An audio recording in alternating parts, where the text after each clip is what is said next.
Good morning. The July 13th Board of Education meeting is now in session. Please rise for the invocation. O God, we pray to administer that which is just in all educational policies, being ever mindful of your guidance, stir us to action with love, wisdom, and understanding. The pledge. I pledge allegiance to the flag of the United States of America and to the republic for which it stands, one nation, under God, indivisible, with liberty and justice for all.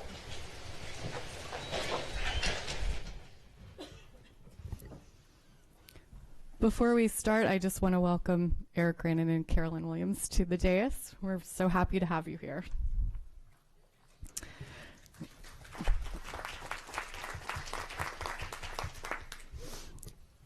Item 2.03 is approval of the minutes. Do I have a motion to approve the minutes? All those in favor? Okay. Item 2.04 is establish agenda order, and the agenda stands as published. Item 2.05 are recognitions, and we do not have any today. Item 2.06, school and community highlights. I don't know that we've had a lot of school and community highlights in the last couple of weeks now that school's out, but I did have a chance to attend the leadership conference at Anne Arundel Community College, which was just a wonderful morning, at least that I got to spend there with a great keynote speaker and the swearing in of our 2 new board members last week, which was always fun. Mrs. Sasek.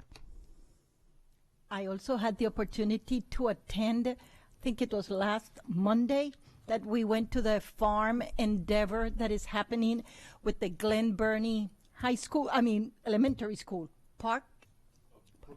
Brooklyn Park Middle School. It was really outstanding. Plus, Karen is the name of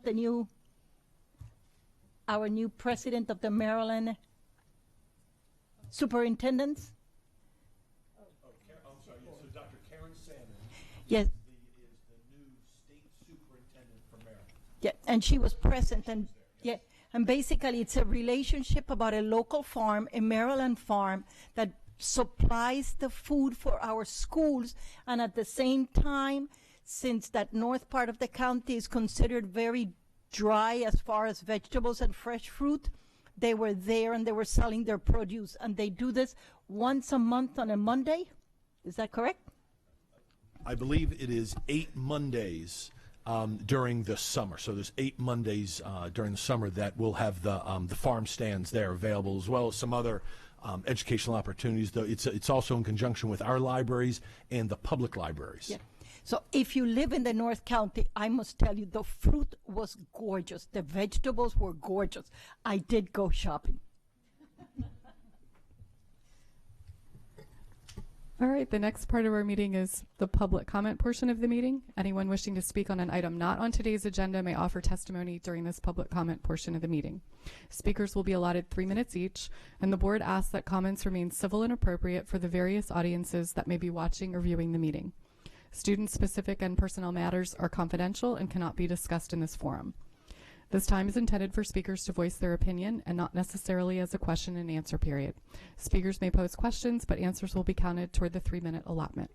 For the record, please give your name before speaking, and handouts should be given to the board assistant. I have 2 cards today, Rita Vasquez and Angela Nambias.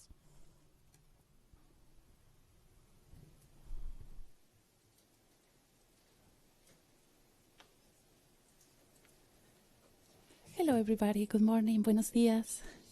My name is Angela Nambiar. I am the Multicultural Programming and Outreach Liaison for the Anne Arundel County Public Library. And I am here today to talk a little bit about the SRC, that is the Summer Reading Club that we are having right now during the summer at our libraries. And this year, our theme is On Your Mark, Get Set, Read. And you can see my t-shirt. And one of the goals of SRC, or Summer Reading Club, is to support the school system. And how? SRC helps to prevent the summer slide that we all know very well it happens when our children, when our students are during the summer holidays. This year, we have a new and very amazing and wonderful feature that is the registration. We can register between June 6 and August 13 using a new system that is called Beanstack. Now we can register online on our website, that is www.aacpl.net. We can also use our phones to register. That is something new that we are implementing this year in our county.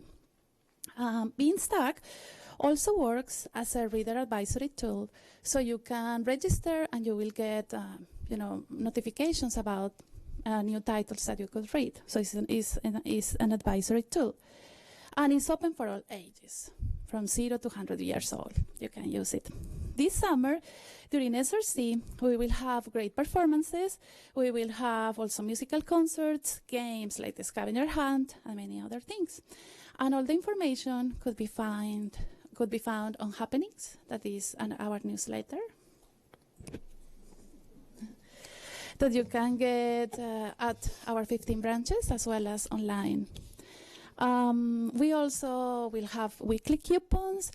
We will have, if you read for 5 weeks between July 11 to August 13, you will get a free book. So we are giving free books to everybody. So that is also something new for our library. On June 10th, we had a great event at the Piney Orchard Elementary in which we promote our online registration, and it was a great success. So today is the first meeting in which our library is here participating, because we have so many wonderful things to share with you. So since now on, you will see a representation from our library. And again, I want to thank you on behalf of the library for all your support. Thank you. Thank you. Thank you for helping us with the summer slide. Is Rita still here? Okay.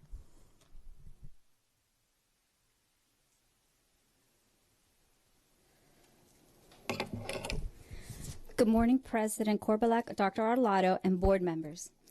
My name is Rita Vasquez, and I am the proud parent of a 2016 Glen Burnie High School graduate and an incoming junior. Today, I come to seek your support in keeping music alive. Our high school and both middle schools have lost music positions for the 2016-17 school year.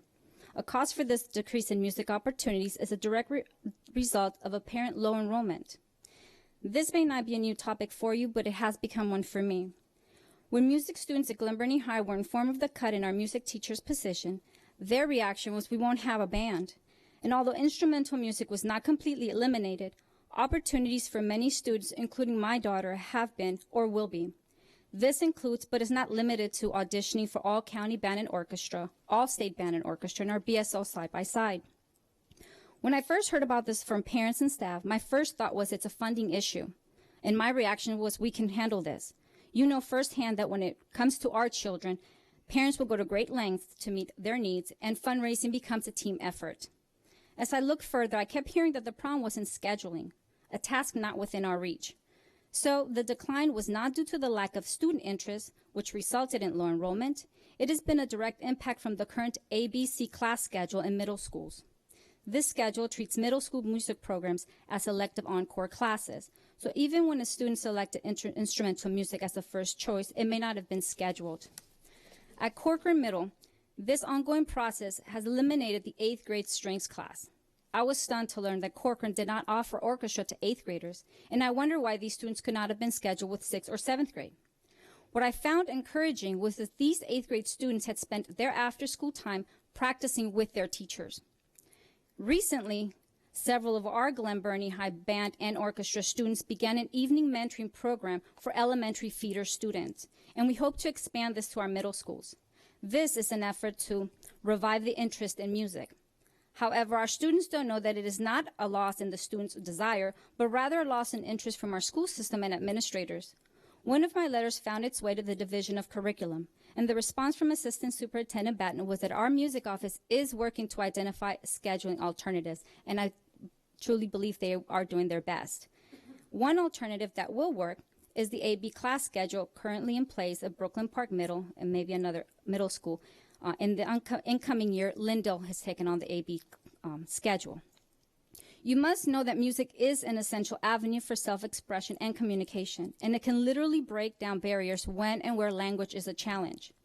The mission of Anne Arundel County Public Schools is to provide and ensure that all students have the access to programs where they can learn to value music through the acquisition of skills, knowledge, and concepts. This should not be limited to a general music class, and it certainly shouldn't deny them of greater avenues of success. Our instrumental music programs have become a reason why some students stay in school. They can be the pathway to college, and its members become extended families. As we strive to increase arts integrations, how can we not consider instrumental music an integral art piece in this process? It is with great concern that I am asking for your support regarding the future of our music programs, our instrumental music programs. The lack of external encouragement from our feeder schools is a serious threat to the survival of our program. I thank you for allowing me to express the need for student opportunity for levels of music instruction. And whatever you can do in the meantime, I urge you to act on our behalf for the sake of keeping music alive. Thank you. I don't have any additional cards. Is there anyone else who would like to speak to the board at this time? Okay. We'll move on to action items. Item 4.01, election of Board of Education officers for 2016-17. Mr. Gilliland. Thank you, Madam President. It's my honor to move to re-elect Stacy Korbelak as president of the Board of Education for the 2016-2017 school year. Second. Is there any discussion? Maria, do you have discussion on this item? Or you're ready for the next one? The next one. Okay. Thank you. All those in favor? Motion passes 9-0-0. And thank you all for allowing me to serve you for a third year, or making me. Okay. It's really an honor. Thank you. Mrs. Sassa. Madam President, I move to elect Julie Hummer as Vice President of the Board of Education for 2016-2017. Do we have a second? All those in favor? Motion passes 9-0-0.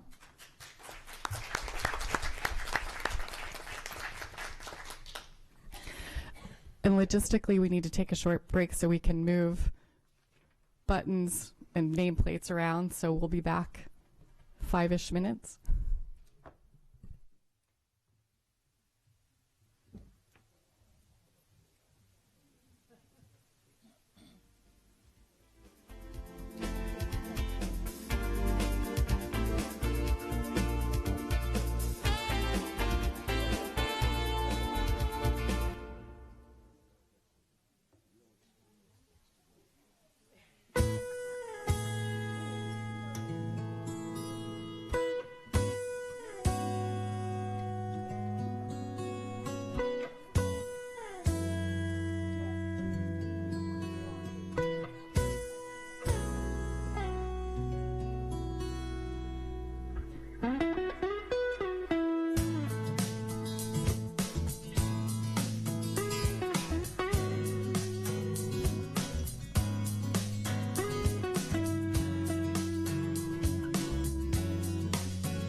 back.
Okay, we'll move on to item 4.02, appointment of board counsel. And that's Mrs. Nally.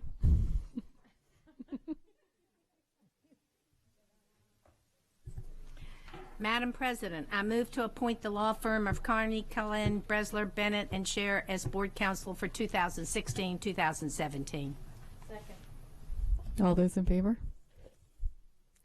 Motion passes 900. Item 4.03, filling vacancies on the executive committee of the CAC. Mrs. Birch. Madam President, I move that the board approve the 13 individuals listed to fill the vacancies on the executive committee of the Countywide Citizen Advisory Committee for 2016-2017. All those in favor? Motion passes 900. Item 4.04 is administrative personnel appointments. Dr. Arlato, your recommendation. Yes, ma'am. I recommend that the personnel listed on the attached sheets be promoted and or appointed. All those in favor? Motion passes 900. Item 4.05, personnel. Dr. Arlato, your recommendation. Yes, ma'am. I recommend that the board approve the actions as stipulated on the attached sheets. So moved. All those in favor? Motion passes 900. The next set of items on the agenda are policies. We have two up for third and final reading. Item 4.06, Professional Development Teachers Code GBM. We don't have any presentation. Is there any board questions or comments? Is there any public comment on this item? Oh, and I didn't even ask for your recommendation. Well, then I'll give it to you. Okay. Yes, I There's would. no comments. I recommend the board approval of policy GBM, subject to final correction for style and format. So moved. And seeing there were no comments, all those in favor? Motion passes 900. Item 4.07 is the policy student behavior interventions, exclusion, seclusion, and physical restraint JK, also a third reading. Dr. Arlato, your recommendation. Yes, ma'am. I recommend the board approval of policy JK, subject to final correction for style and format. So moved. All right, Mrs. Hummer. I just have a couple of questions on it, and I'd asked them before, but just asking again for some clarification. So the nonviolent crisis intervention that is offered, how often is the training for that for personnel offered? The training is offered monthly, sometimes more than once a month. August and September and October, there are a lot more offerings. It's offered countywide, but also if a particular school is having a particular situation with a student who requires a lot of positive behavior supports, we will do training right there at the school if they need to quickly increase the number of people trained. So schools can request Yes, as needed. yes. And so when we talk about staff that's trained for that, we're talking teachers, TAs, administrators, anyone. Custodians, anyone who has regular contact with the student. And we expanded our cadre of trainers this summer from 14 to 30. So we have 30 people in the county available throughout all departments, student services, CNI, special education, available to train. And I know some schools, based on their needs, have more people trained than others. What would you say the average is per school that we have trained? The average is about 3 to 5, somewhere in there, but we have some schools based on student needs that have up to 17 people trained. Right. So, but everybody has at least 2 or 3. Yes, and we are marketing diligently this year to try to increase the number of people trained, because so much of it is about positive behavior supports and de-escalation of situations, so that we don't get into a situation where we need to be more assertive. Right. And it's great that we can call in if they have a child that needs more, but it's better to have them already trained and be proactive on that. So thank you very much. Thank you. Would you all do me a favor and introduce yourselves just for the benefit of our new board members, please? Yes. Jessica Kutches, Policy and Legislative Counsel. Good morning. Bobby Pedrick, Director of Special Education. Thank you. Ms. Sasso. I have a question in the regulation number 3, which states that the use of seclusion is prohibited in AACPS schools. And then it says seclusion may be used in approved non-public settings. Can you give me an example? Oh, I'm sorry.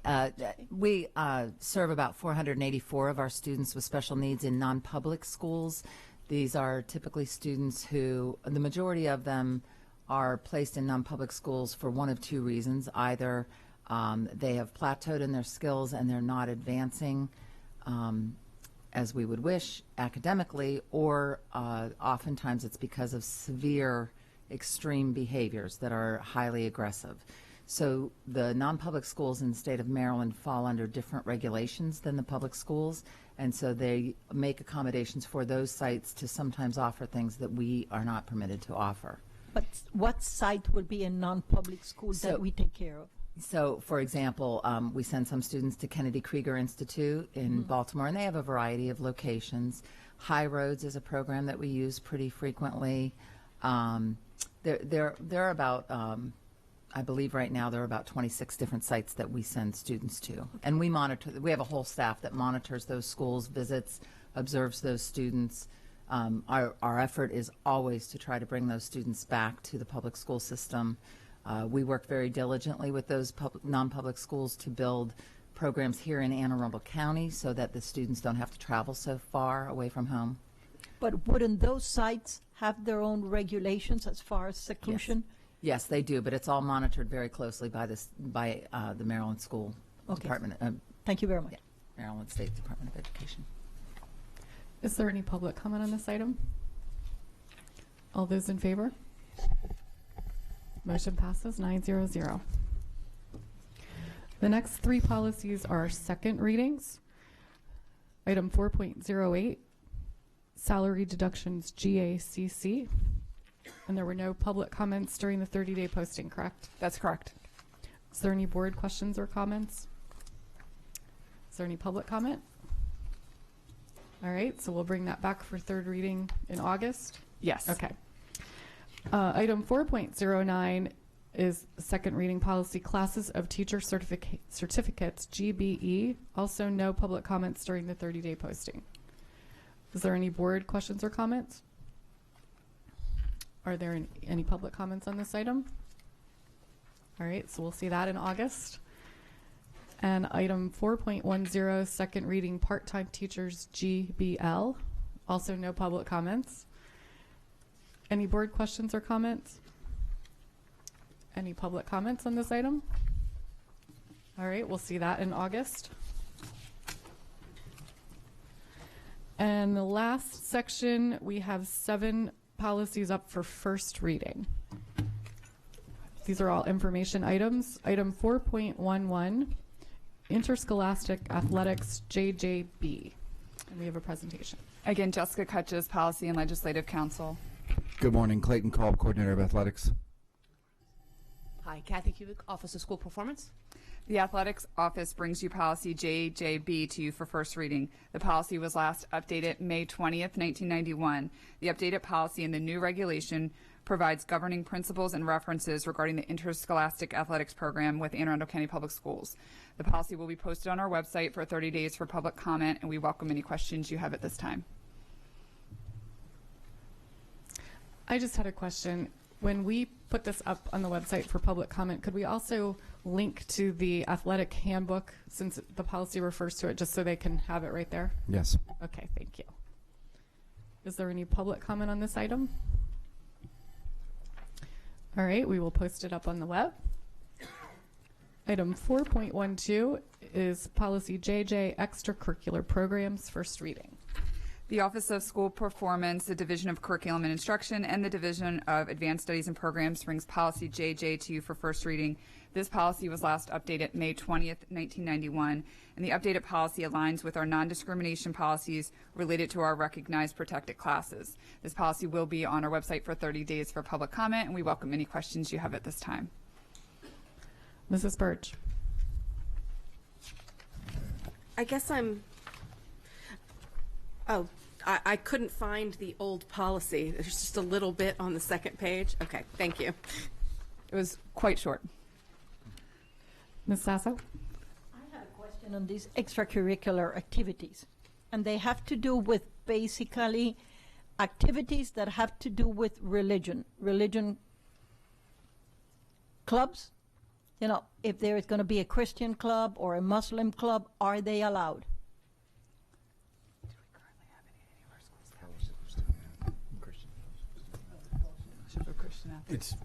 We do have, we have had, I'm not sure how many schools currently sponsor a fellowship of Christian athletes, as an example. Okay. That's the one that comes to my mind. Okay, but if somebody wanted to organize, you know, a Muslim club or a Christian club, Right, would so- they be allowed? Right, so just to clarify, typically those are offered prior to the start of school or after the school day, student organized and student initiated and sponsored. That's probably the best answer I can give you on that right now. So basically, yes, they could, provided they organize it after school? Student driven. Student driven, okay, Yeah. thank you. I don't know if Dr. Arlotto wants to clarify. Well, it's also something, it's not something that we can support per se. So we can't support any single religion.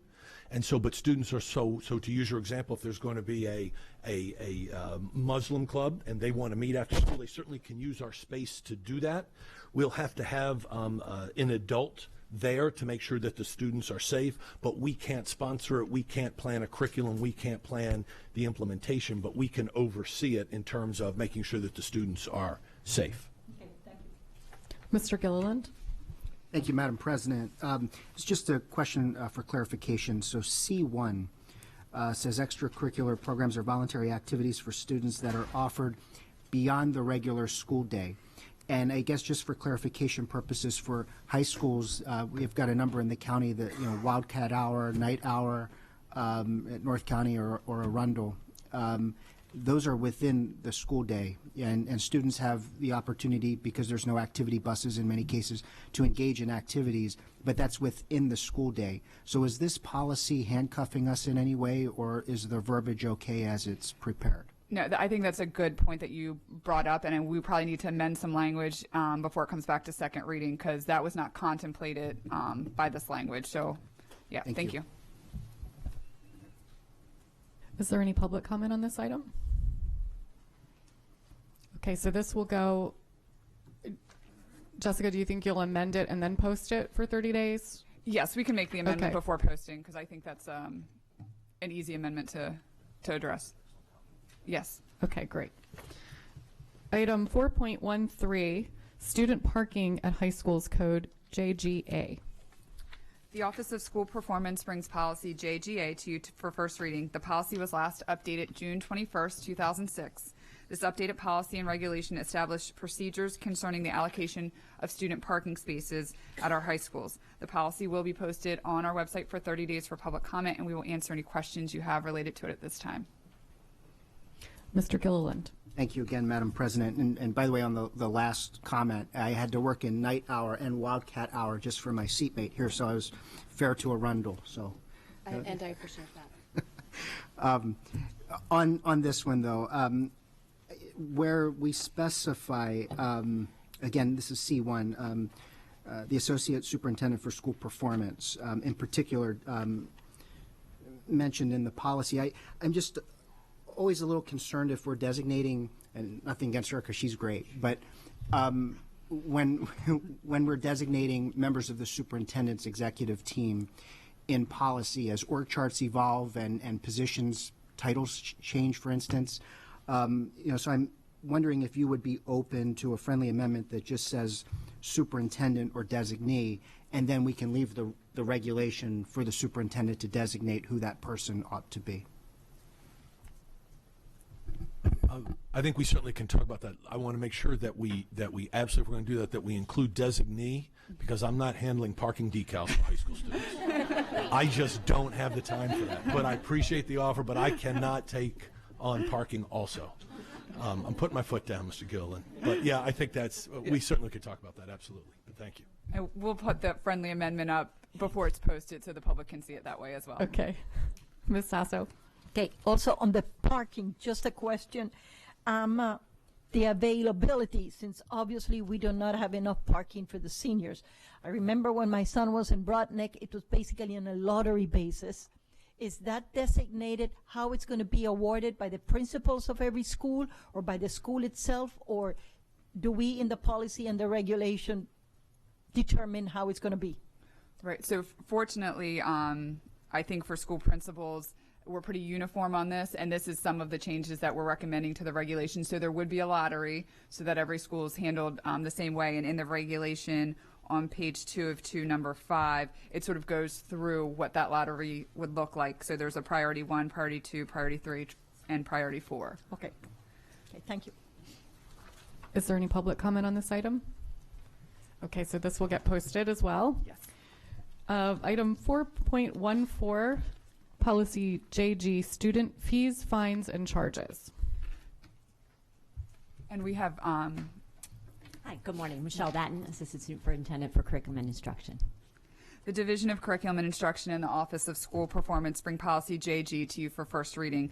The policy was last updated May 20th, 1991. The updated policy provides guidance regarding allowable student instructional fees, fines, and charges. The policy will be posted on our website for 30 days for public comment, and we will answer any questions you have at this time. Ms. Sasso. My question basically addresses financial inability to pay a fee. What is the standard that we use to pay, to classify them? So I'll field that question because it actually ties to the last policy. If we have a student who either is receiving free and reduced meals or has another documented need, that's actually tied to the previous parking policy, because those are the funds that we typically tap in order to cover the students so they have the same opportunity. Okay, thank you. I have a question about fees for classes that are mandatory for graduation. For example, like if a biology has to be taken and passed in order to graduate from high school. I know when my children were coming through the system, they were charged fees at some of their schools for biology lab supplies. And I just have an issue with something that's a mandatory class versus I chose to take chorus and I got to buy my sheet music. So we have a work group reviewing all of those currently right now, so we will be coming out with set guidelines and we will be supporting schools with those requirements. So you're supporting schools financially so they don't have to charge fees? Is that what you're saying? We're looking into that as to exactly what that would be and how we're going to handle that at the school level. Okay. And also if I could jump in, there's a concern. So use biology as an example. One biology teacher at Broadneck High School may choose to do dissections of a particular animal, and a teacher at South River might not do that. And so the fees and so how are we going to standardize those fees across all the schools across the same content are things that that we're going to have to try and struggle with.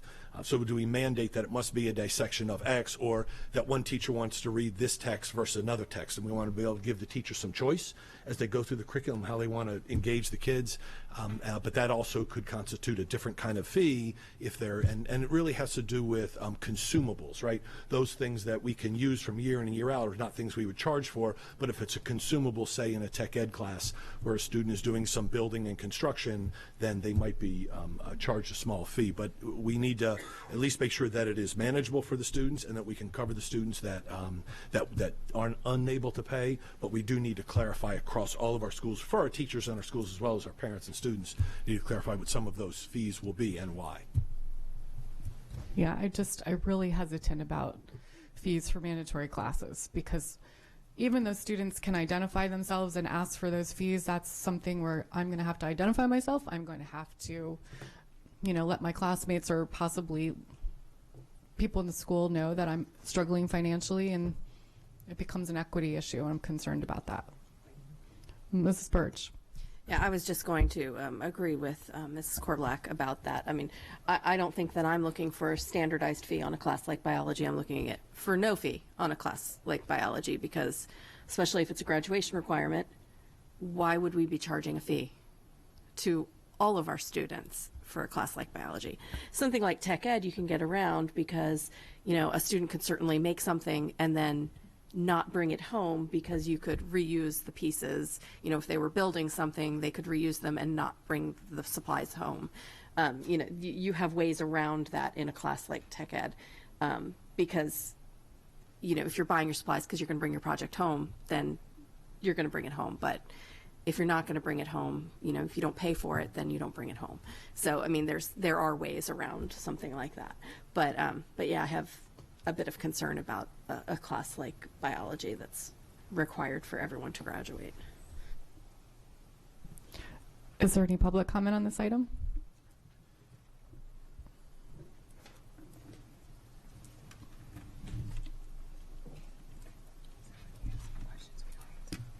Good morning, Ken Bing from Crofton. Just listening to the discussion going back and forth, was hoping that part of that is widened to include potentially a PTA, PTSO assistance if they're able, as well as finding other resources that are outside of the regular school budget of companies or so forth that may be able to help in those areas. And I really do hope, my main focus on my coming up to the question is that I would always want the teacher to have the most control of that, and not a top down, but actually from the teacher up. So if one school, as Mr. Arlotto has referred to, is going to do the frog and the other one's going to do something that's less expensive, that those teachers have that creative ability still in place and not being dictated how it's going to be standardized, because I think that's essential to who teachers are.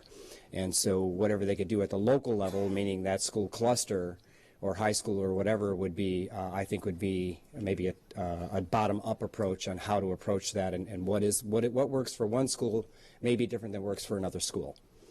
And so that's just a comment that I wanted to add in. Thank you. Thank you. So this one will get posted for 30 days as well. Yes. Item 4.15 is policy IF, curriculum guides and course outlines.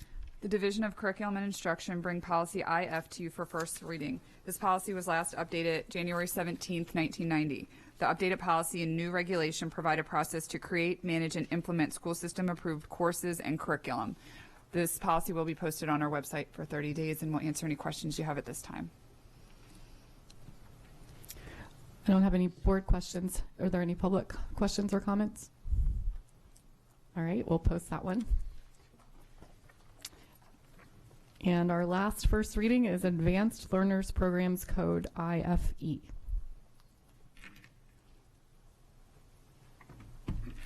And I'm just going to have the panel introduce themselves also. I'm Ainsley Tatro from Advanced Learner Programs and Primary Talent Development. Good morning, Don Counts, Coordinator of Advanced Learning. The Division of Advanced Studies and Programs brings policy IF to you for first reading. This policy was last updated May 15, 2013. The updated policy and regulation establishes guidelines to ensure that gifted and talented students are appropriately identified and receive services to develop their maximum potential. This policy will be posted on our website for 30 days for public comment, and we'll answer any questions you have related to it at this time. I don't have any board questions. Is there any public comment? All right, we will Post it for 30 days. Thank you. Thank you.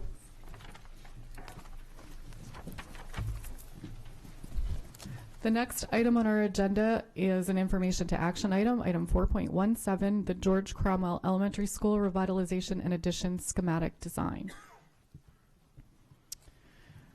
Do I have a motion to move this from information to action? All those in favor? We now have an action item. Dr. Arlato, your recommendation. Yes, ma'am. I recommend approval of the George Cromwell Elementary School Revitalization and Addition Schematic Design. Second. We have a presentation. Small one. For the record, Lisa Seaman Crawford, Director of Facilities. Welcome new board members. And with me? Larry Alberts, the Supervisor of Planning, Design, and Construction. And Jeff Hagan with Horde Copeland Mott Architects. In November 2013, the educational specifications for George Cromwell were approved by the board, followed by their selection of the revitalization option during the feasibility study presentation in March 2014. The next step in the design process is the approval of the schematic design documents. Before I continue, I just want to thank the principal, Kathy Maxa, and all the members of the design team for their valuable input into the design process. The purpose of schematic design documents is to develop a scheme that defines the general scope and conceptual design of the project. It sets room locations, relationship between programs, building components, and circulation patterns for both the site and the building. And Larry, I'm going to turn it over to you to walk everyone through. If everyone could turn to page 43, if you want to look at the book and not on the screen. I'm going to walk you through each of what's existing, what we're proposing, and hopefully I will take care of it. Remember, this is a revitalization, and in revitalization we try to keep as much of the existing structure of the building in place. So some things like room sizes may not meet the ed spec, maybe slightly smaller, and always within 10%, they may be smaller. That is part of what we're doing on that scheme. So when you're seeing things that don't look quite right, that may help a little bit. Thanks. But didn't pick up on it. The site plan, for those who may be unfamiliar with the school, it sets up right next to I-97 up on the north part of the county, off of entrance off of Wellham Road. I'm going to say, can we go to the next page? No, she's going to go back. We'll figure it out. So currently the school built in the early 60s, and it comes off of the parking is all off of that road. The play fields are on the back side of the site. I'm hoping she gets to the she'll get it. 43. We'll go to 44 actually. All kinds of technical difficulties this morning. 2 more sheets. One more. There we go. So, this is the proposed site plan.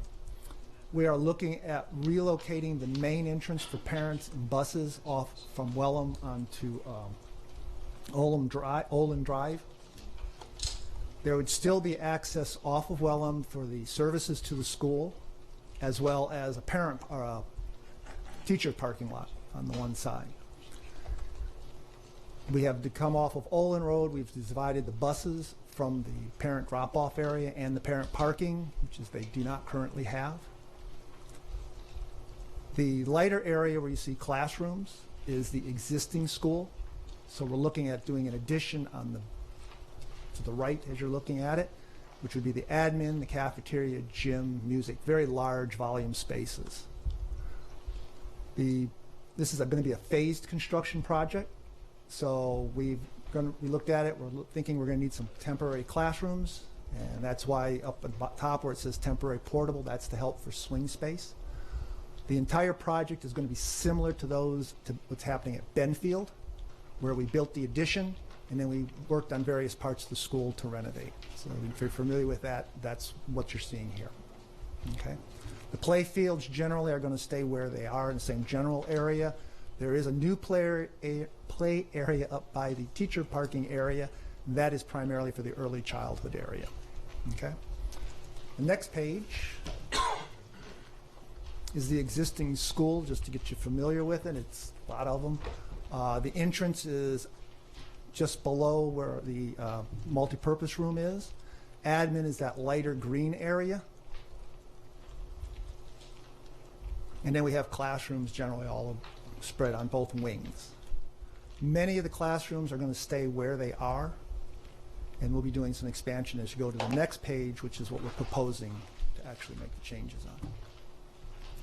So if you come in from the bottom of the drawing, there's a new vestibule, security vestibule, just like we do in all the schools. To the right side is the before and after care space, the community space we provide in the schools. To the left is the admin. So you come into the front vestibule, through the admin, and then come back into the school. That's all in the new area. You'd continue going back. There's 2 new learning studios we've introduced them this year to help with the EEE program, science. They're flexible spaces. They open onto the courtyard that'll be created by this. Go down the hall to the left a little bit further. You have the health room, followed by classrooms. And at the very end of the wing, we have the early education area. Those rooms will be adjusted to have the correct size. Right now they're smaller rooms. They will have them, and we've incorporated bathrooms in there. Again, as a revitalization, we don't put bathrooms in every classroom if they're an existing space. As you go back toward the old gym area, we'll have a new art room, which again opens up onto that courtyard, which we're looking for outdoor education opportunities. You continue back toward the media center. It's going to be in the gym. This has worked well at Belvedere, Benfield, which is where we're currently putting that. It's a very large volume space. Head back down to the right. Most of that is the existing classroom spaces. We are adding restrooms, though, throughout the facility to get the counts proper. You enter the new building roughly where the 2 dark blue spaces are. I'll give you colors as opposed to the rest. And then you see pretty much the same kind of thing you see in our new schools, where you have the music department behind the cafeteria, which has a platform, and the gym. The gym is planned to be a 6,000 square foot community gym. And with that, I will leave up any questions you may have. Mrs. Hummer? The early childhood classes that are here, these are all kindergartens, not pre-K? We're planning right now, we're looking at 1 pre-K and 3 K. Okay, is there currently pre-K at the school? Currently, K and pre-K are at Ferndale. Okay, thank you. I have a bathroom question. We're adding some bathrooms. Are these gender-neutral single-stall bathrooms, or are they male-female multi-stall bathrooms? They're group bathrooms. So there's a male bathroom that has several stalls and urinals, and the same would be, well, you wouldn't have urinals in the women's, but you have women's. So no, they're not single gender. Are any of the bathrooms in the building going to be single gender one-stall bathrooms? Yeah. We do have several that are currently designated for staff use, but could be designated however is appropriate. I think we should plan for that. And then we also have them in the, obviously, early education and special ed classrooms. We are adding bathrooms to those areas. Mrs. Hummer? So the students will remain in the school as this is all going along and just be moved around as appropriate. And when do we expect construction to begin? We're hoping next summer. As long as it's funded. As long as it's funded. Mr. Gilliland? Thank you, Madam President, and thank you. I think this is great, and thank you for your firm being part of this. I'm familiar, just from a prior life, it took forever to get sidewalks on Wellham, and I know they're there now. But as the front of the school shifts to Olin Drive, and I just don't know enough about Olin Drive to know if sidewalks exist. I know that's sometimes not always in the purview of the school system, but I'm just curious how walkers are going to adapt, because this area does draw a number of walkers to and from the school. We'll certainly study that. I don't have the exact answer now, but we will make sure that our civil engineer addresses that concern. And if we need to add sidewalks, we'll add them where appropriate, for sure. Thank you. Is there any public comment on this item? All those in favor? Motion passes 900. Next, we have some review items. Item 5.01 is the construction status report.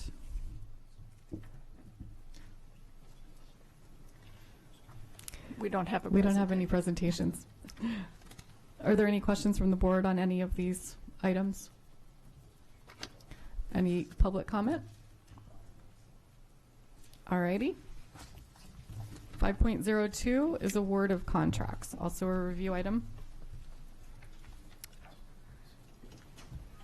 Are there any board questions or comments? Is there any, Mrs. Birch? Can you remind me what Tim's is?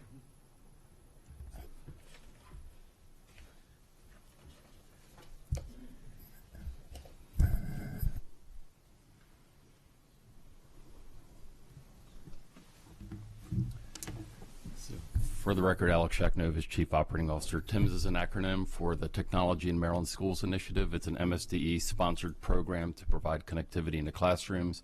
Specifically, this initiative is designed to allow sufficient electrical outlets in the classrooms to support the data connections so that it eliminates things like extension cords, tripping hazards, etc. So it's to bring both sufficient quantity of power and to get the distribution appropriate to each and every classroom. And we do receive partially funded by the state and partially funded by the county for these projects.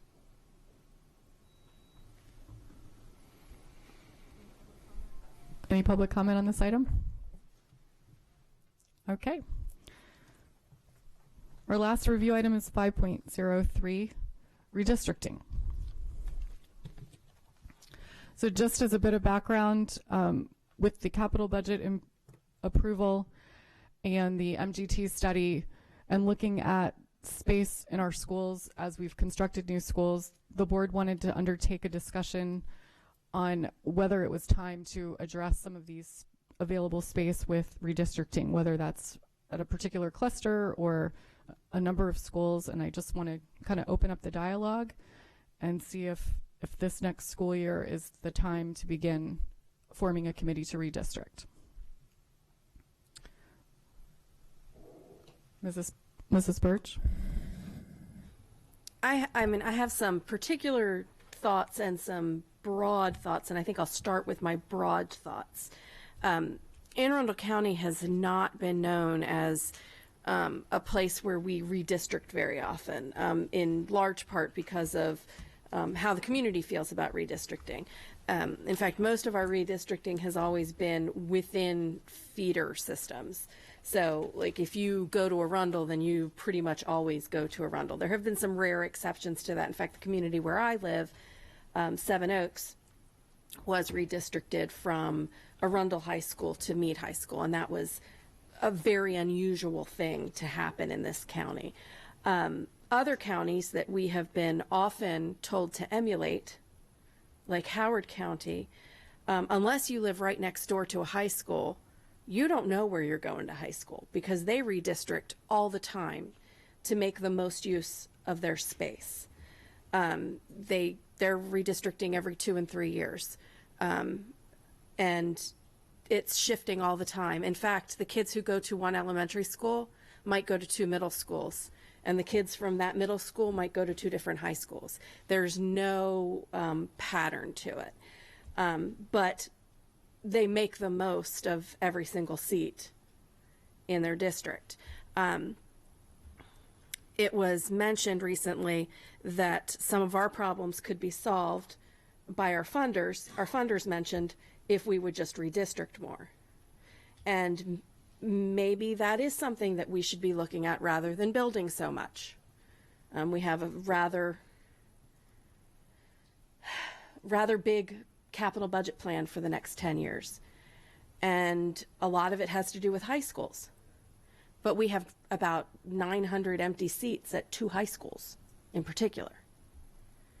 And I'm wondering if, in a broader sense, it would make sense to use our county's money wisely to start shifting students to those seats in those empty high schools so that either we don't need to build as much in terms of high schools, or we can build smaller high schools as the county executive has asked us to do, rather than larger high schools when, again, there are empty seats.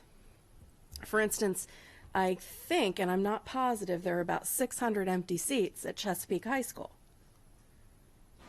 Now, obviously, you can't take students from Arundel High School and put them at Chesapeake.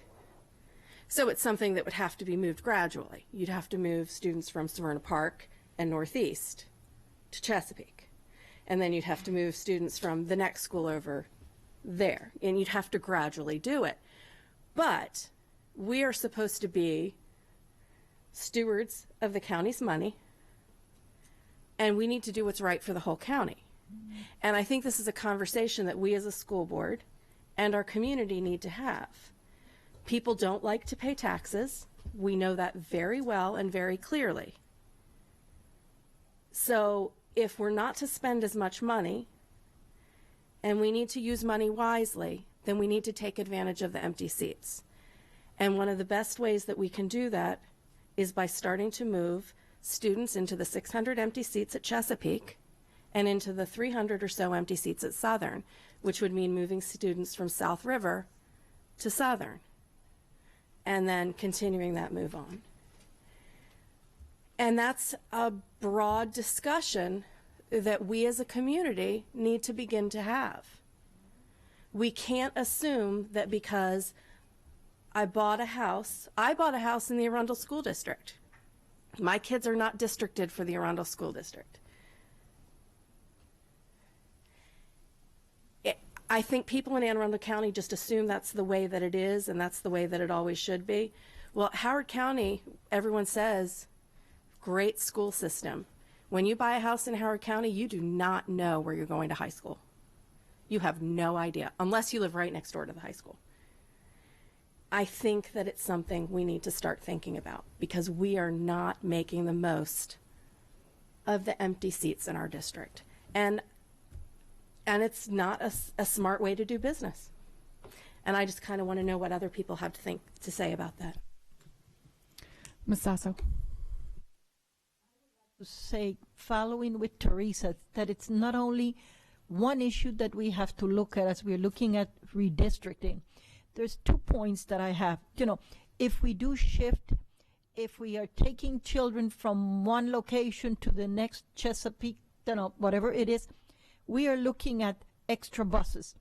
We also have at hand the issue that we are looking at the start school late, that we need new buses.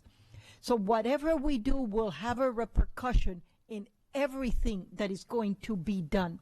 So when the issue of relocation or redistributing is being done, it has to be a complete plan with the whole community involved. The second, since I represent District 30, which is Annapolis, we also have the question now whether Monarch School will be able to operate or not because of some opposition, let's put it that way. That is another area that basically we have to look at because that would take off the burden on Tyler's school, putting other children in the Monarch School. So when we speak about issues on the board, we also need the community to be involved so that when a final plan is set, the community has basically expressed their opinion and we have a full agreed issue. And if we redistrict, will we need more teachers? Will we need less teachers? So, you know, we are having quite a lot of issues to really look at. Dr. Frank? Thank you very much. I would like to try to be as succinct as I can here, which is to say let's get the community involved in this. When the subject of redistricting, quote unquote, is mentioned, it gets people upset. So I'd like to get the community involved in this as soon as possible. And MGT has been helpful in this, and then we can decide what's appropriate for the community.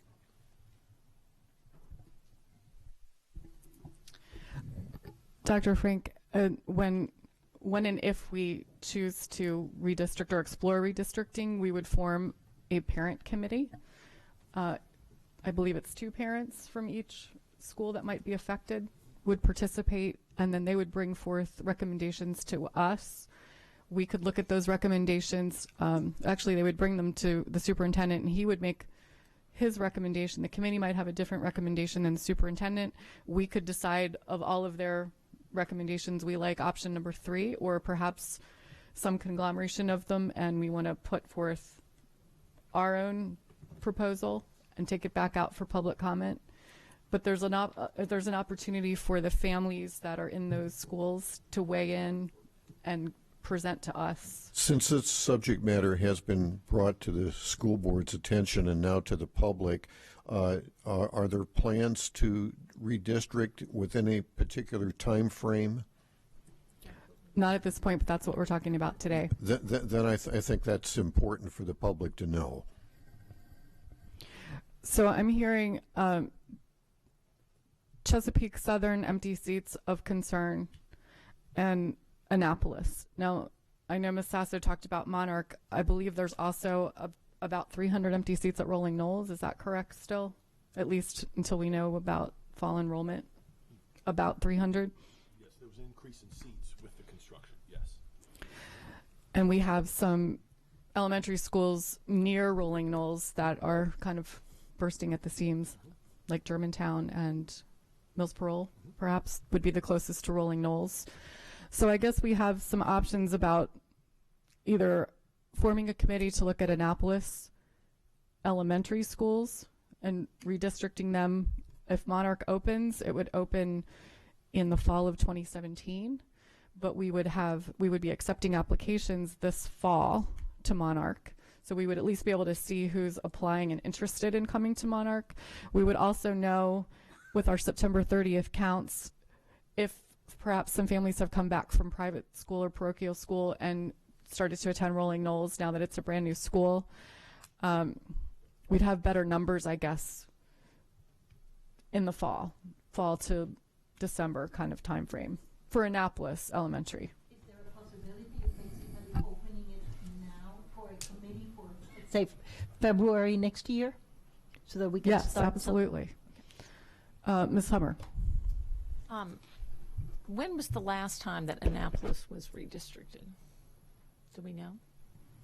It came before us a couple years ago, 2 years ago, and we decided to hold off because we knew or were aware that we were pursuing a contract school, and also that we were hopeful that construction would be approved and that Rolling Knolls was still under construction. But I don't know before that when the last time is that we shuffled Annapolis. Yeah.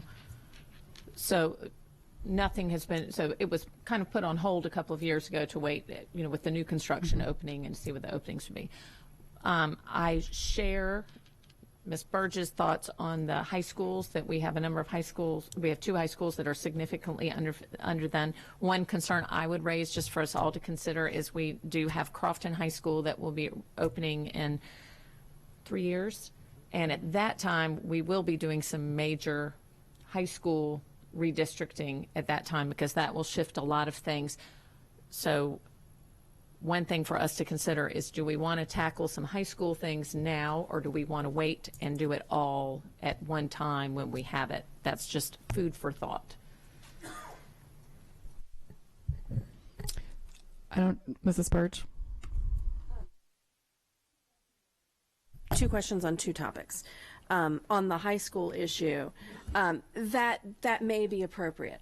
I just want to start getting the conversation out there about high schools, because I think that everyone for too long has thought that high school redistricting is not a possibility for them. And I think people need to realize that it is a possibility, because we need to make the best use of all of our seats. And I think people just in general, our citizens, need to know that if we're going to be responsible stewards of the dollar, we need to be responsible stewards of the dollar.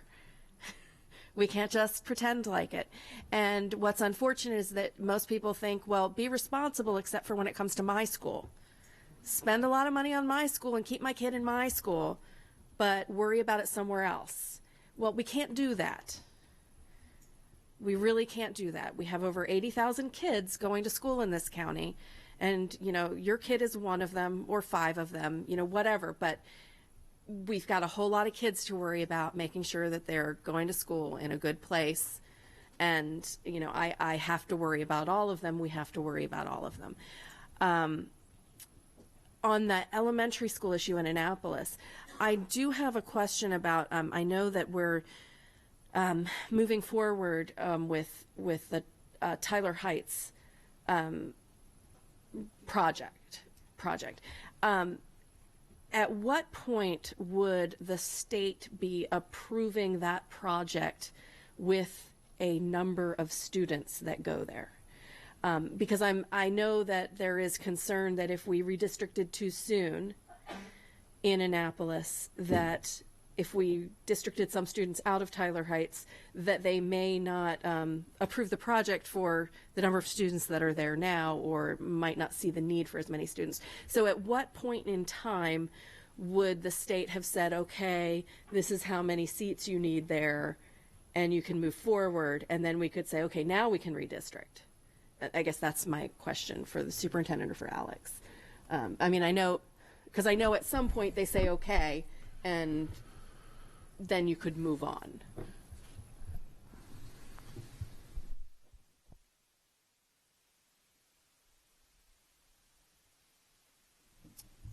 For the record, Alex Sheknov, Chief Operating Officer. Logistically, it's our intention, upon the adoption of the contracts that went forward today, that we would be undertaking a feasibility study for example, Tyler Heights Elementary School, kicking that off here this summer with an ability to complete that project and get it remitted to the state essentially by November, in time for the state to consider that project in December. The finalization of the state's review does not become official and final until the Board of Public Works acts in May, which is after the conclusion of the General Assembly's activities. So the final determination of what SRC that school would be eligible for, as well as the state's concurrence of whether that school would be a candidate for renovation, revitalization, modernization, replacement, all of that comes to a conclusion in May when the Board of Public Works will vote. So in that case then, redistricting Tyler Heights may not be appropriate this year, but maybe next year. Is that? Well, I think a big piece about Tyler Heights is what's going to happen with our contract school. Okay. Right, because my part of my concern would be giving data to a committee to start to make the consideration, when then we find out that, and we don't know the number, but possibly maybe 300 families or 200 students would want to leave Tyler Heights and go to the Monarch, if that goes through for the 17-18 school year, and that would then adjust the enrollment numbers at the school, which would then adjust the conversations among a redistricting committee, if that makes sense. Okay. Trying to think process. I think, whether we redistrict or not, Tyler Heights could still lose students before the IRC has made their final decision based on Monarch. So the size that Tyler Heights might be today without a Monarch could be very different from the size that Tyler Heights is going to be with a Monarch. I think the issue is that our current regulations timeline for redistricting doesn't really fit very well with the data that we need for Annapolis. We would probably need to push the timeline down a little bit so that we would have the data from Monarch as much as we could get, and perhaps tighten the window where we announce to the public what the plan is, have the public hearing, and then come back for a vote, as long as we still voted by the end of April, so that families could be prepared for the fall. But maybe we're not going to be ready to have a superintendent's recommendation, and the regulation says December right now. Correct. So that would probably be a little too early for the recommendation, but maybe early February we'd have a lot more data. And the other question I have, or comment I have, Teresa, about the high school conversation, I realized that if we were going to move some students from South River to Southern, that would help South River for a few years, but Crofton is also going to help South River alleviate the crowdedness. But what effect is Crofton going to have on Chesapeake High School? Northeast and Severna Park students are not going to be coming to Crofton. So Crofton opens, you know, maybe this isn't the year to look at Southern, but maybe it's the year to look at Chesapeake. Don't know. Mr. Graydon. First time asking a question here, so pardon me if I don't get it right. Just to understand, are there, when you say redistricting, which to my ear sounds like that means kind of moving students basically on a non-voluntary basis, are there programmatic changes that the superintendent is going to consider to attract students to those empty seats at a school before we look at potentially just moving children? So that's a wonderful question. It is a so you use the term involuntary. So redistricting by its nature is involuntary. You, the board, have that obligation by law to set the boundaries per school. But then there's sort of involuntary redistricting, which is your point about programs. So as we've built programs of choice, whether it's the BEMA program at Glen Burnie High School, or our STEM programs at North County and South River, or our PVA at Performing Visual Arts at Broadneck and Annapolis, those are where now, without you making those decisions, those are parents and students making decisions to redistrict themselves, to use that terminology. And so that has been occurring. We've been doing that now for almost 10 years through our programs of choice. Our charter and contract schools, and now the new Monarch, will be part of that.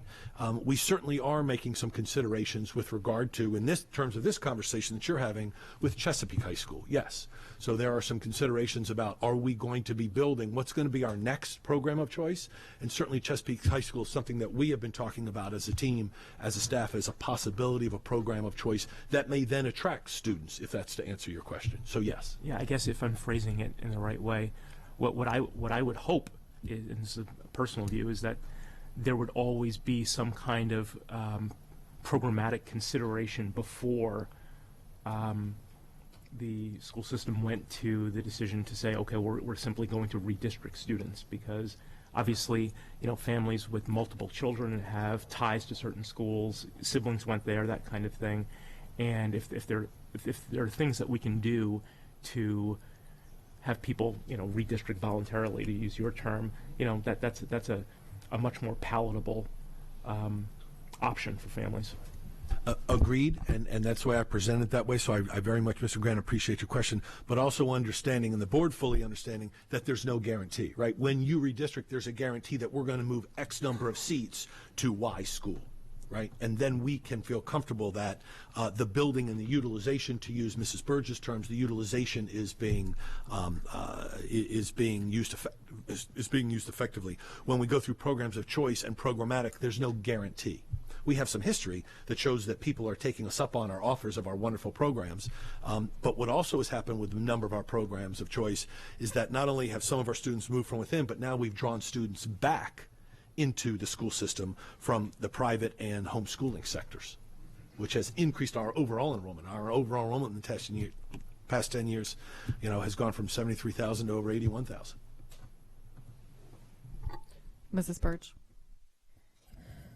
And I am obviously a big fan of our programs of choice, but the other issue with getting the shift in enrollment through a program of choice is that a program of choice costs money, whereas redistricting is just a matter of moving the kids. I mean, every program of choice that we do has a price tag.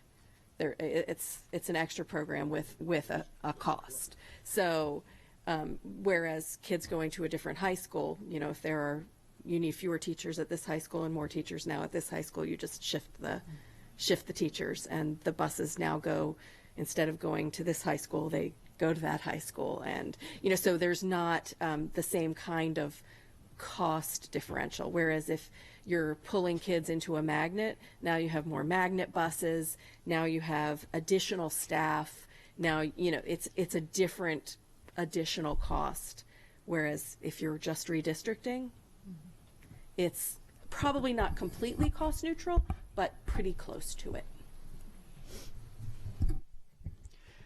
I know that the 4 years that I've been on the board, when redistricting's come up, the answer was always, we're building more schools, let's wait.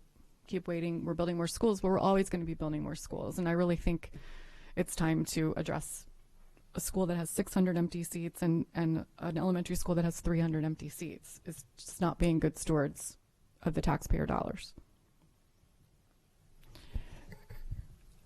Is there any public comment on this item?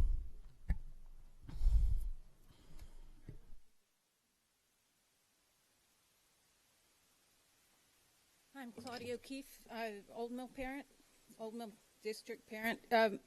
I support redistricting. I think a comprehensive look at the county is well overdue.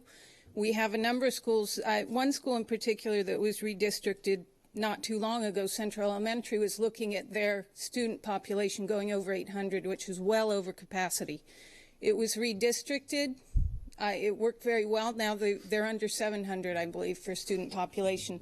That was one school district, but we have similar problems countywide, not just in Annapolis, but Annapolis is another very good example. And listening to the board members talk, I hear a lot of talk about how we're going to do it, how to redistrict, what schools could do with more students, what could do with less. And that's the beginnings of doing the getting the redistricting group together. So I think just listening to you, we're already primed to do this. I think this is a very, very important thing to do. We have Mead Heights Elementary, where two geographically separate areas feed into one school. They're not walkable, which I think is a very important thing to get, is walkable schools. We have Old Mill Middle North, where the school itself is not in the same geographical area as the students that feed into it. And I think there are a lot of situations like that around the county where it would really, really help. I think it would be better for families in a lot of ways if we could look at what students go to what schools and make it better. I think really it's long overdue. Thank you. Hi, Ken Bing, Crofton.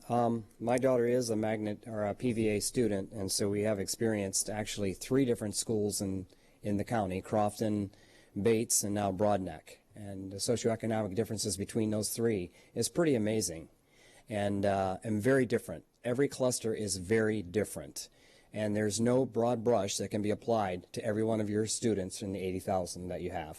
There's just no way. Coming from Michigan, where the people had a little bit more say on who was on the board, and if you wanted to pass and build a new school, you'd have to ask us because we were paying the bill, and you'd have to submit that to us in a millage, and then we would have to approve that. This is very different, where you have a lot of power that I personally, as an individual, don't think you should have, but that's really not my, I don't have any control over that. But that said, you have an extreme privilege to be in a position to decide where people's families are going to go to school. They've invested their money and their time and placed themselves somewhere in the county. I will tell you that I would not have moved to Crofton had I known that for the last 10 plus years you split the kids for high schools. You put them together in a middle school and then you split them up. And you haven't changed that over 10 years. So I do hear a little bit of what Ms. Teresa is saying and in the regards of making change a little bit more fluid. At the same time, I think the magnet programs have been excellent programs in being able to fill seats. And the more that they're attractive, the more people are going to do it. And they're a plus. I mean, we pay extra money too for our kid to go to those different schools. There are days that we have to drive. There's different events that are going on. There's still, when there's extra activities at the school, I drive from Crofton to Broadneck. When there's an event going on, I drive from Crofton to Broadneck. So there is an extra expense being held by the parents that make that decision, but it is voluntary. That said, I think some of the things that I don't know are taken into consideration, but proof positive was when Nantucket opened up and it filled up a lot sooner than you anticipated. It appears that nobody took into account that renters are very fluid. And when you open up a new school and say it's a good school, guess what's going to happen? I watched the apartment complex go from mainly adults to almost all families because they want to be just like every other family in a school district or area where the schools are being talked at as being well.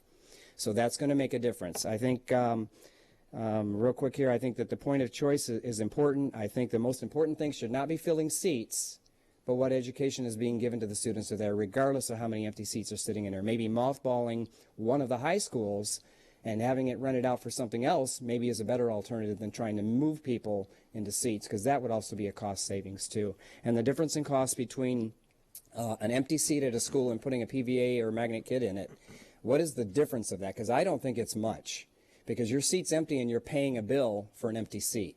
When you fill it with someone else like that, I believe that there's that difference is a lot smaller. So thank you very much for hearing my point.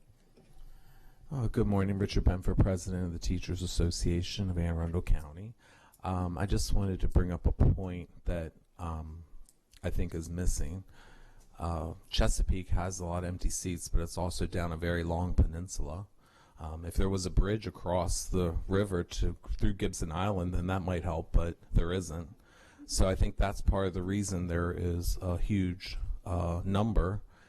So anybody who would be transported there from somewhere else is going to be traveling quite a long time. And as a teacher, kids are already coming in tired, and long bus rides are not something I think our students would benefit from. So that's just something to consider. I think the west side, Crofton, that will help alleviate some things. The geography is different. You mentioned Howard County. The geography is way different. Of course, they're going to redistrict a lot because they can. And the moving from place to place is a lot easier. And if you've ever tried to drive down Mountain Road in the morning or afternoon against, the traffic, it's not a pleasurable experience. Ritchie Highway, congested. I mean, everywhere we go, our roads are congested. So our infrastructure really can't even handle what we have now. So this issue is a bigger issue. It's more of a state and county funding issue for infrastructure as well. So we'll be talking to some folks and see what their ideas are about that infrastructure, and maybe they'll partner with the schools to do something about that as well. So thank you for allowing me to speak, and I look forward to meeting Mr. Grannon and Ms. Williams. Thank you so much. Thank you. Rita Vasquez again. I thank you for the opportunity to even hear this discussion. It's amazing. I don't think most parents realize what they're missing out on. When I hear redistricting, I think people are thinking busing from different areas. I hear it as enlarging the boundaries to that specific school. So to me, that makes sense. All for magnet programs, my daughter went through the PVA. It's amazing if that is the program for your child. It is a huge expense and toll, I think, in our county budget. And we see movement every year because it is optional. You may have to commit for that year, but the student doesn't have to go back the next. And in some events have been kicked out of the program. So that's still an option. Just because you present a magnet program to say the school that you're trying to bring students in, that doesn't mean those kids are going to be committed for 4 years. So the magnet should not be the draw to the school, because I see it every year. I'm also a county employee, so I see the movement to where parents are almost shopping around for a school. And it's frustrating for me because you have to give that school a chance. I heard the negativity about Glen Burnie High School in Corcoran, and I didn't want my daughter in Corcoran. Got her in Chesapeake Science. That wasn't a fit for her. Corcoran was amazing. It was the best opportunities for her. Our feeder school, I'm glad she got to experience it. We supported it. We're in high school, Glen Burnie, heard the negativity. That's our homeschool. We're going to try it, and you make the most of it. They have an issue here or there, but that's high school. And I'm proud to say that they went through our feeder system. My hope is to see parents, instead of focusing on the negativity, which we're going to see a lot of, bring something to the table. My concern now, and it's not our feeder school, is MacArthur. And one of the options that I see is, why not split it into a north, south, east, west, like Old Mill? It is a huge middle school, and we're constantly hearing so much negativity about MacArthur, yet I'm also hearing great things from other parents with great experiences. Now they're maybe going there for the IB program. But even if you're not in that program, it is a great school, and it can be great if we just hear what the solutions for that specific schools are. But when I hear redistricting, I just hear expanding the boundaries, not so much bringing kids from all over the place. But again, thank you for just the opportunity to hear this. I hear a lot of concern on your end, and I appreciate it. Thank you. Thank you.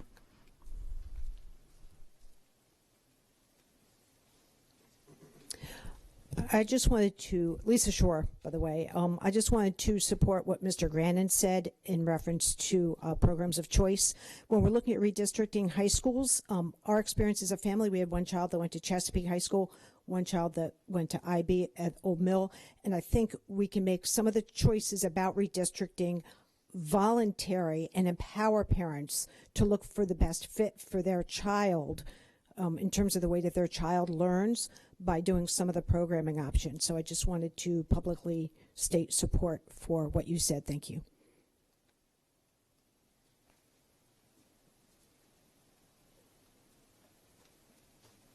Good morning. Tor Bjerknes, Southern Cluster. My children will go to Southern High School, which has open seats, which is great for us. I don't think schools should be big. I remember, when I went to school, I mean, there's more children in my son's 7th grade class than were in my complete high school, and I think that's crazy. And also, the redistricting, you're breaking up communities. Schools are communities, and also redistricting makes people travel longer. This has been an issue with the kids getting up so early to go to school as it is, and you're going to send kids from South River down to Southern, they're going to have to get up 15, 20 minutes earlier. So please consider smaller new schools. Thank you. Mrs. Hummer? I appreciate all the public comment, because this is definitely what we'll hear if we go forward with this. I think a big thing to stress is when we say that we want to look at redistricting, we're not saying we're going to redistrict. We're forming a panel. We will look at options and we will consider, just like with a couple of years ago with Annapolis, the choice was made not to redistrict at that time. But we do need, as Ms. Burge said, to open the discussion and begin looking at things, and so we can hear from the community and hear about all these things and try it. And then, but opening the discussion is a long way from actual redistricting or making a decision. But it's the beginning. It's what we need to do.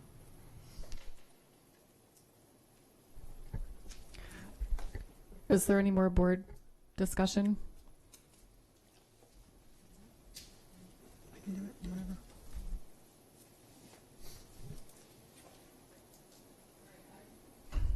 I would actually like to move that this board direct the superintendent to put in place a process outside of the normal redistricting timeline to do two things. Consider the options to redistrict the 9 elementary schools in the Annapolis cluster, taking into account enrollment at the New Monarch Annapolis Public Contract School to best utilize space in all of those facilities, and to bring a recommendation or recommendations to the board no later than February 1st, 2017.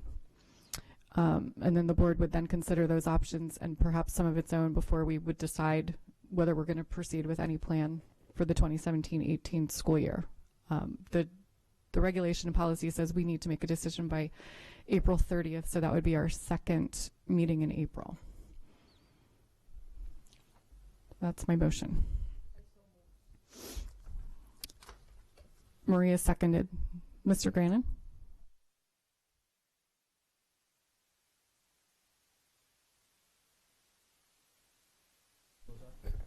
Absolutely. So the Annapolis elementary schools would be Annapolis Elementary, West Annapolis, Rolling Knolls, Mills Parole, Germantown, Tyler Heights, Hillsmere, what am I forgetting?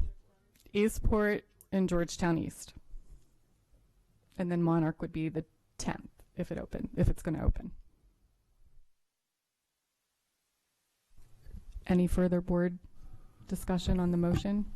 If I could add, in terms of timing, Ms. Korbelak, we probably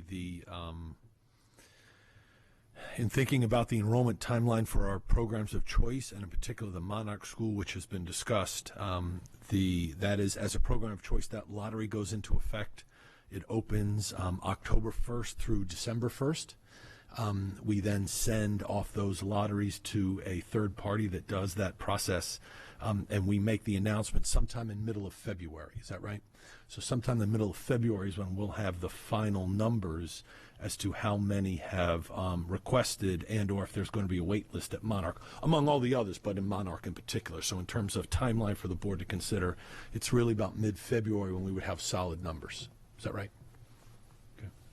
Would we be able to get the numbers by December 1st, around December 1st before the winter break, regarding how many people applied, not necessarily how many are going to accept? Like if we had a committee that was formed in the fall, they could at least look at those preliminary numbers in December, mid-December? I think the answer is yes. Yeah, we could get some preliminary numbers as to the numbers that have applied from the Annapolis cluster, keeping in mind that the Monarch Annapolis, it's not a charter school but a contract school, is only open to students and families in the Annapolis cluster. And the other part of that with Monarch is that we would have to know by the time October 1st when the lottery opened that they are in fact going to open for August of 2017, correct? Or they wouldn't be a part of the lottery at all. So we'd also have that information. Mrs. Burge. And when there will be several schools that are weighted, is that correct, in the lottery? And when will we know what those schools will be? That'll be a determination that we'll bring to the board, that we'll have a discussion with the board. We haven't, based on the enrollment is what the board had asked for in that memorandum of understanding with the Children's Guild, that you would be able to decide, this board will be able to decide, not only will all the 9 elementary schools be optional for parents, but that we would pick those that are most in need of, where overcrowding or issues of concern, that they would be weighted. So there could be up to 3 of those. Okay. We have not made that decision yet until we get some enrollments going into the end of September. We've got final enrollments at all the schools. Okay. All right. Thank you.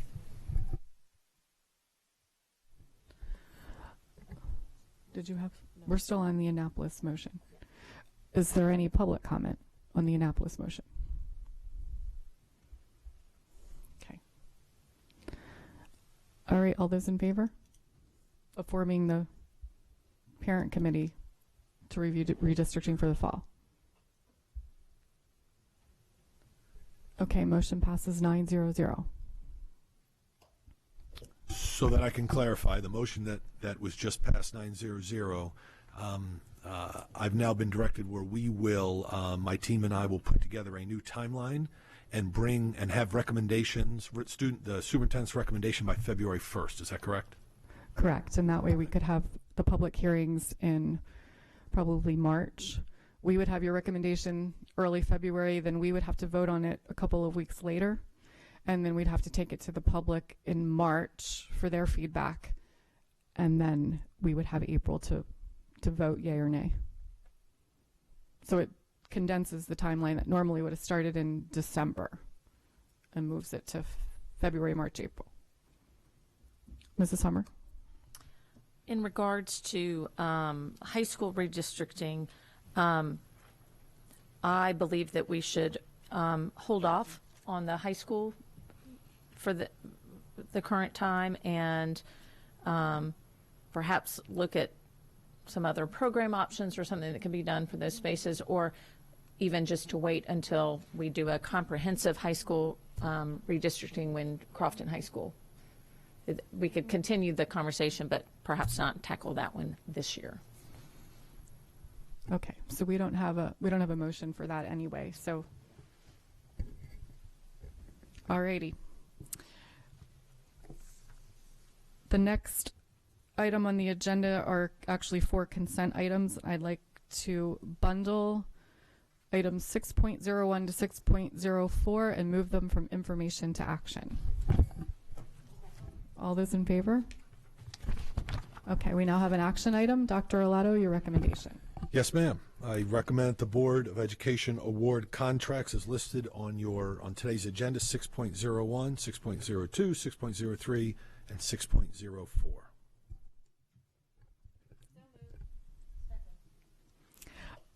Mrs. Nally?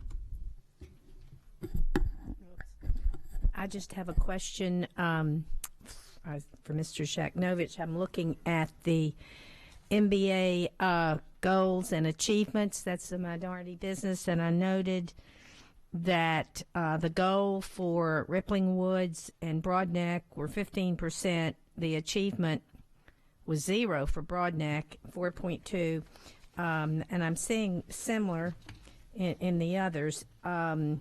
And I know in the past when we've asked questions, Mr. Peterson used to be this questionnaire. I know in the past when we've asked questions about this, you have spoken to the fact of that they were unable to get that kind of because of the service required, or there were reasons. But I just thought I always like to ask that when I see that big a difference. Certainly, Alex Shakno, Chief Operating Officer. So in the cases, for example, 6.01, it is for the design and construction of just a roof, which is a single element of a building. Unless you were going to hire two or three firms to say, okay, you design one wing, I'll design one wing, I'll design a canopy. There's really not an opportunity in a single component replacement design to really parse out the designs, which is very much different than, for example, if we're talking about designing Crofton High School that has many elements, many different engineering disciplines, many different testing and inspection elements. So there are a lot of opportunities to take that design package and parse it out to different firms and aggregate MSB participation. But it's very difficult if you're designing just one specific piece that doesn't have other collateral pieces to it that you could separate out and subcontract out. So unfortunately, that's the tale of the matter with the roof replacements. You'll see again that they are a single discrete component being designed by a single discrete firm that has expertise in roofing designs. Okay. Thank you. Sure. Is there any public comment on this item? All those in favor? Motion passes 900. I just have one announcement. The next Board of Education meeting will be on Wednesday, August 17th at 10 a.m. So we will be taking a 5-week hiatus, but we'll be back and see you time to open schools in August. And Mrs. Summer. All right. I move that we go to closed meeting to discuss the appointment, employment, assignment, promotion, discipline, demotion, compensation, removal, resignation, or performance evaluation of appointees, employees, or officials over whom this public body has jurisdiction, and any other personnel matter that affects one or more individuals, to consult with counsel to obtain legal advice on a legal matter, and to conduct collective bargaining negotiations or consider matters that relate to the negotiations. All those in favor? All right, the public portion of the meeting is now adjourned. Thank you.